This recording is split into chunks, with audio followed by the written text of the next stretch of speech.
সবাই কেমন আছেন? আশা করি ভালো আছেন। অনেকেই আ একটা সমস্যার সম্মুখীন হন।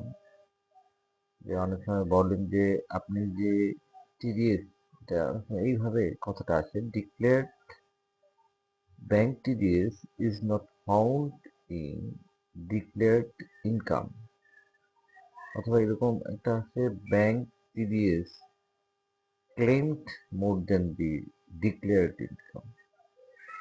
এই কথাটা কেন আসে? মূলত এই কথাটা আসার কারণ হচ্ছে আপনি যে ট্যাক্স এন্ড পেমেন্ট অপশনে আপডেট ট্যাক্স পেমেন্টে ইনপুট দিয়েছেন, যে তথ্যটা ইনপুট দিয়েছেন সেটা আসলে একই রকম ছিল না।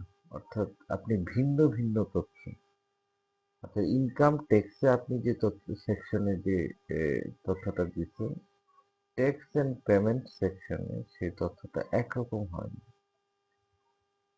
অর্থাৎ ২ ধরনের তথ্য দেওয়ার কারণে এই কথাটা আসতেছে। সেক্ষেত্রে আপনি সহজে যে কাজটি করতে পারেন সেটা হলো ই-রিটার্ন লেজারে ব্যাংক টিডিএস এর ক্ষেত্রে সিঙ্ক ফ্রম ইনকাম।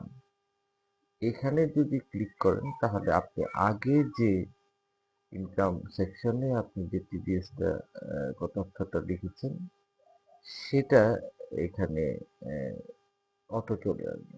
করলে পূর্বের এন্ট্রিকৃত যে টিডিএস এর কথাটা তথ্যটা এখানে চলে আসবে, যার ফল তখন আর এই ধরনের কথা আসবে না এবং এমন সমস্যা হবে না। ধন্যবাদ সবাইকে। আবারও অন্য কোনো সমস্যা নিয়ে হাজির হব। সে পর্যন্ত ভালো থাকবেন।